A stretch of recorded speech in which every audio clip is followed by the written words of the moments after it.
আসসালামু আলাইকুম ওয়া রাহমাতুল্লাহি ওয়া বারাকাতুহু। সম্মানিত দর্শক, আজকে যে বিষয়টি নিয়ে আলোচনা করব, সেই প্রসঙ্গটি মূলত একটি টেলিভিশন টক শোতে আলোচনা করতে গিয়ে এসে যায়। শিরোনামটি বেশ চমকপ্রদ। প্রসঙ্গটা এসেছিল যে আমেরিকার কতিপয় কূটনীতিবিদ সম্প্রতি ডক্টর মোহাম্মদ ইউনূসের সঙ্গে দেখা করেছেন। তাদের মধ্যে কি আলাপ আলোচনা হয়েছে তা নিয়ে নানা রকম স্পেকুলেশন হচ্ছে। কেউ বলার চেষ্টা করছেন যে ডক্টর মোহাম্মদ ইউনূসকে একটি ইনক্লুসিভ নির্বাচন করার জন্যে ডোনাল্ড ট্রাম্প প্রশাসনের পক্ষ থেকে চাপ দেওয়া হচ্ছে। এটা সত্য বা মিথ্যা আমরা বলতে পারবো না। এর কারণ হলো যে ডক্টর মোহাম্মদ ইউনূসের দপ্তর থেকে তার প্রেস সচিব বা অন্য কোনো গুরুত্বপূর্ণ ব্যক্তি এ ব্যাপারে কোনো কথা বলেনি।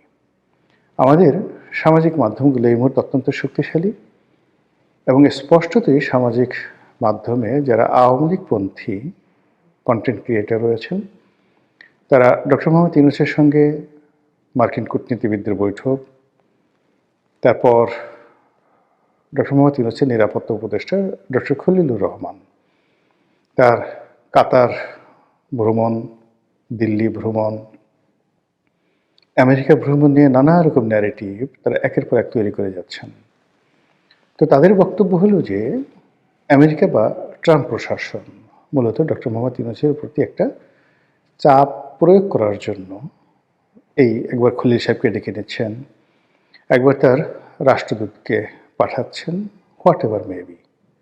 আবার অন্যদিকে আওয়ামী লীগ বিরোধী যে সকল কন্টেন্ট ক্রিয়েটার ছিলেন, এখন তারা নিজেদের সমস্যা নিয়ে এতটা ব্যস্ত, কেউ জামাত নিয়ে ব্যস্ত, কেউ বিএনপি নিয়ে ব্যস্ত, কেউ এনসিপি নিয়ে ব্যস্ত, ফলে আওয়ামী লীগ নিয়ে পেন্স করা বা তাদেরকে খোঁটা দেওয়া বা তাদের বিরুদ্ধে একটা ন্যারেটিভ তৈরি করার মতো সময় এখন আর সামাজিক মাধ্যমে আওয়ামী লীগ বিরোধী যারা লোকজন রয়েছে তাদের নেই বললেই চলে। আর এই সুযোগটিকে পরিপূর্ণভাবে কাজে লাগিয়ে আওয়ামী লীগ এখন জলে, স্থলে, অন্তরিক্ষে।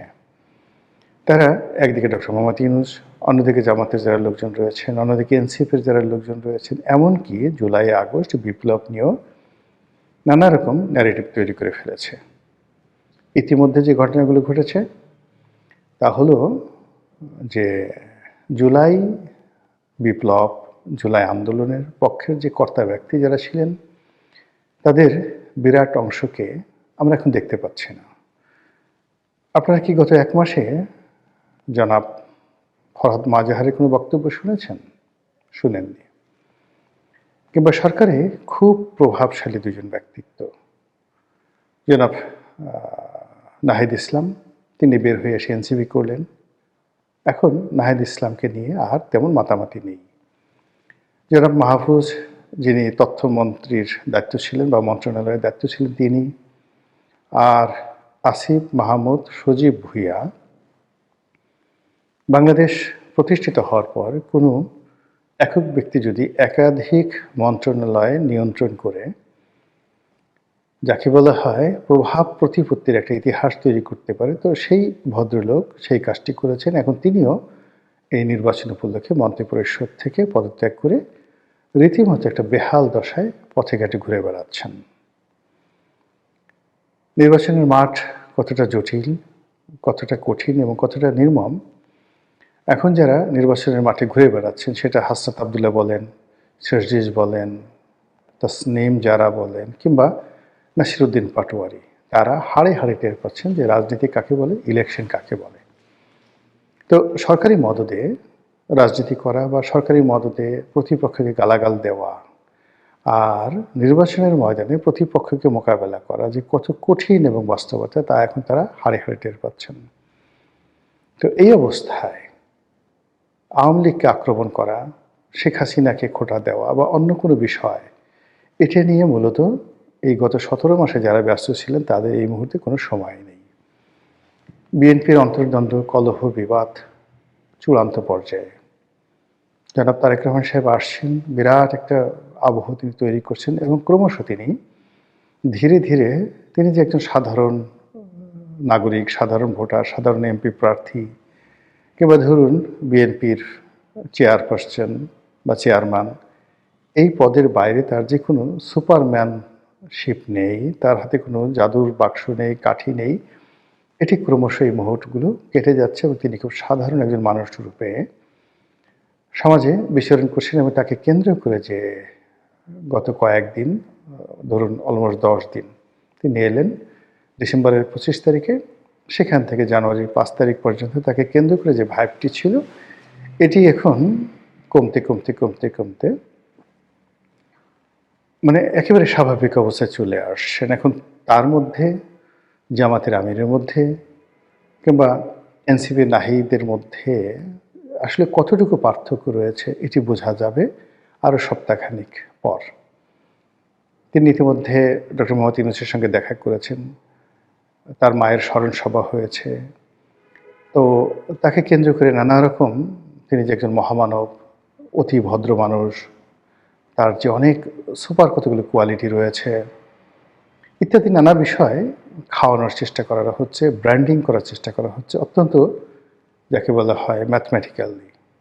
কিন্তু এগুলো 24 ঘন্টার বেশি মানুষকে আকর্ষণ করে না। মানুষ তার চিরাচরিত সমস্যার মধ্যেই থাকতে চায়।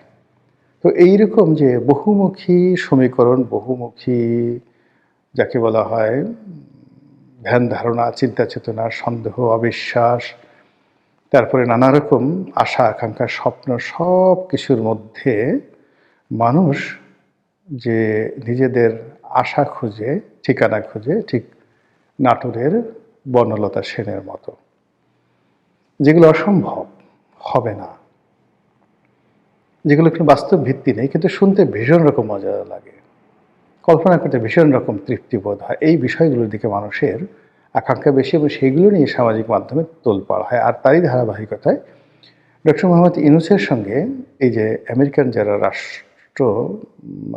দূত বা আমেরিকার যারা রাষ্ট্রীয় প্রতিনিধি এলেন, তারা এসে তাকে যেটা বললেন, কি বলেছেন আমরা জানি না, তার প্রেক্ষিতে হঠাৎ করে আজব একটা বিষয় এলো।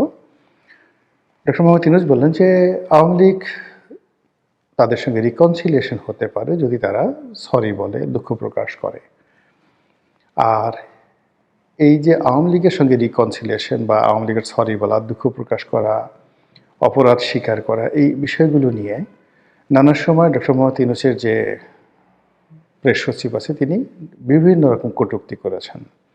তো এই বিষয়গুলো নিয়ে যখন আলোচনা হচ্ছিল একটা টেলিভিশন টক শোতে, তখন উপস্থাপিকার জবাব দিতে গিয়ে আমি এখানে হঠাৎ করে বলেছিলাম যে আওয়ামী লীগের যে ইগোবোধ, তারা ইঁদুরের বিষ খেয়ে মারা যাবে, আত্মহত্যা করবে, 20 তলা বিল্ডিং থেকে ঝাঁপিয়ে পড়বে, কিন্তু কোনো অবস্থাতেই তারা ডক্টর মোহাম্মদ ইউনূসের কাছে আত্মসমর্পণ করবে না, সরি বলবে না। এটা তাদের একটা ইগো।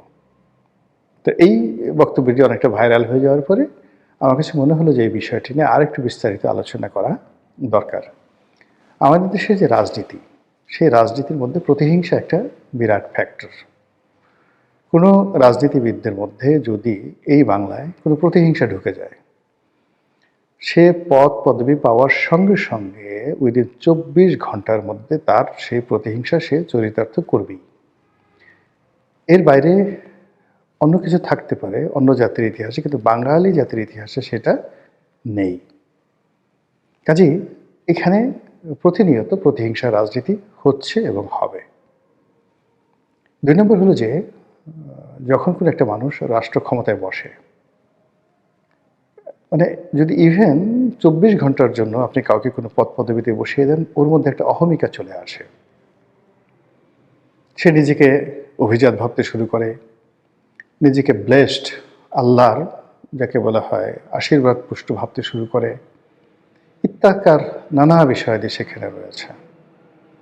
তো সেই দিক থেকে আওয়ামী লীগ সেই 1954 থেকে কখনো রাজপথ কাঁপিয়েছে, কখনো রাজপ্রাসাদ কাঁপিয়েছে, কখনো সিংহাসন কাঁপিয়েছে, বহু ভালো কাজ করেছে, বহু মন্দ কাজ করেছে।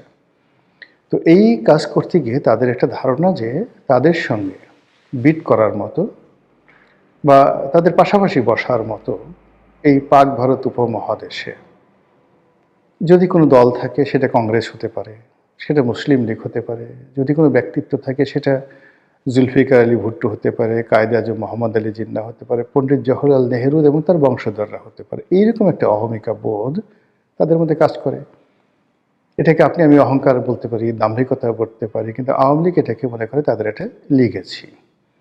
এবং আপনি দেখবেন আওয়ামী লীগের লোকজন কথায় কথায় তাদের নেত্রীকে বঙ্গবন্ধু কন্যা, গণতন্ত্রের মানুষ কন্যা ইত্যাদি নানা রকম উপাধি দিয়ে মূলত যে কাজটি করতে চায় যে তাদের নেত্রীর সমপর্যায়ের সামাজিক মর্যাদা, রাজনৈতিক মর্যাদা, পারিবারিক ঐতিহ্য এই কোনো জিনিসই অন্য কারোর নেই।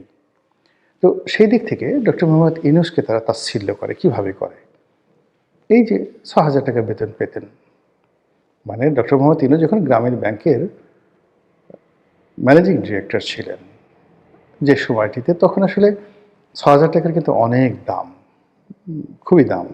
উনি এমডি হয়েছেন যে সনে সরকারি বেতন পেতেন ৬,০০০ টাকা। তখন হয়তো বিসিএস স্টার্টিংয়ে ৭৫০ টাকা স্কেল ছিল। কিন্তু ওই যে মেজর জিয়াকে বলা হয় ৪০০ টাকার মেজর।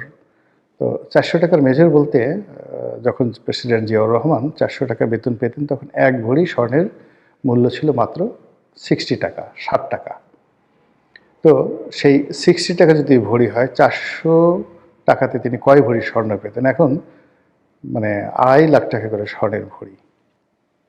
তো তার বেতন এই জমানাতে কত টাকা হতো? তো এরকম এই জিনিসগুলো আওয়ামী লীগ বিচার বিশ্লেষণ না করে শুধু জিয়াউর রহমান শেখকে ছোট করার জন্য খোঁটা দেবে ৪০০ টাকার মেজর। আবার যেই সময়টিতে উনি ৬,০০০ টাকা বেতন পেতেন, তখন প্রধানমন্ত্রীর বেতন কত ছিল, এমপিদের বেতন কত ছিল, মানে ওগুলো বলার মতো না, খুবই অল্প বেতন ছিল। হয়তো এমপিদের বেতন ২,০০০ টাকা ছিল। কিন্তু ওই যে বলার যে ৬,০০০ টাকার একজন মানুষ এই কাজগুলো করেছেন, এত টাকা আসলো কোত্থেকে, হাজার হাজার কোটি টাকা, এত শিল্প কলকারখানা কোথায় পেলেন, এগুলো নিয়ে আওয়ামী লীগ ব্যঙ্গ করে। তারপরে আওয়ামী লীগ ব্যঙ্গ করে যে আমরা তাকে চাকরি দিয়েছি, আমরা তাকে ব্যাংক দিয়েছি, আমরা তাকে এটা করেছি ওটা করেছি বলে খোঁটা দিয়ে দিয়ে এখন তিনি যে কোনো একটা পরিবেশ পরিস্থিতি, যেটা আমার বলা ঠিক হবে না, তিনি ক্ষমতায় বসেছেন। তাতে কি হয়েছে? আমরা গলায় দড়ি দিয়ে মরবো, বিষ খেয়ে মরবো। কিন্তু এই লোকের কাছে ৬,০০০ টাকা যার বেতন, তার কাছে গিয়ে আমাদের under the reconciliation rules and regulation আমাদেরকে সরি বলতে হবে, হাত জোড় করে ক্ষমা চাইতে হবে, এটা সম্ভব নয়। এই গেল একটা। অন্য আর একটা পক্ষে তারা বলার চেষ্টা করছে যে এখানে রিকনসিলিয়েশন আসছে কেন? রিকনসিলিয়েশন আসে যখন এটি ব্যক্তির অপরাধ থাকে, সে তার অপরাধ স্বীকার করে। কিন্তু যখন গ্রুপ অফ গ্যাং থাকে, একটা দল, একটা রাষ্ট্র, একটা সরকার কম্বাইন্ডলি অপরাধ করে, অপরাধ সংগঠিত করে, তখন সেখানে আসলে ফৌজদারি দণ্ডবিধি অনুযায়ী তাদেরকে কালেকটিভ ওয়েতে বিচার করা ছাড়া কোনো ওয়ে থাকে না। এখানে জেনারেল মার্সির কোনো বিষয় থাকে না। তো আওয়ামী লীগ তার সরকার থাকা অবস্থায় যে অন্যায়গুলো করেছে, দুর্নীতিগুলো করেছে, সেগুলো বিচার চলছে। আমাদের সাধারণ কোর্টে বিচার চলছে, আইসিটিতে বিচার চলছে, আরও বিচার হবে। এগুলো তো হচ্ছে। এখানে সরি বললে কি আমাদের সেই বিচার বন্ধ করে দেবে? তারা যদি এখন ভুল স্বীকার করে যে আমরা ভুল করেছি, তাহলে কি এই বিচার বন্ধ হয়ে যাবে? তাদেরকে জেলখানা থেকে ছেড়ে দেওয়া হবে? প্রশ্নই আসে না।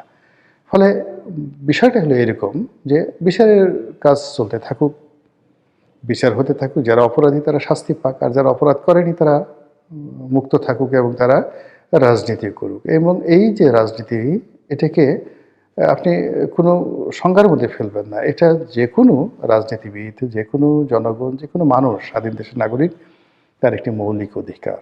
তো সেই মৌলিক অধিকারের জন্য আমাকে কেন রিকনসিলিয়েশনে যেতে হবে, ডক্টর মোহাম্মদ ইউনূসের কাছে মাপ চাইতে হবে, এই কথাগুলো নিয়ে আওয়ামী লীগের লোকজন বিতর্ক করছে। আর এরই প্রেক্ষিতে আমি ওই যে শব্দটি, যে তারা বিষ খেয়ে মরবে, ইঁদুরের বিষ খেয়ে মরবে, কিন্তু তারা মাপ চাইবে না। আশা করি আপনারা বুঝতে পেরেছেন। মহান আল্লাহ আমাদের সবাইকে হেদায়েত দান করুন এবং হেফাজত করুন। আসসালামু আলাইকুম ওয়া রাহমাতুল্লাহি ওয়া বারাকাতুহু।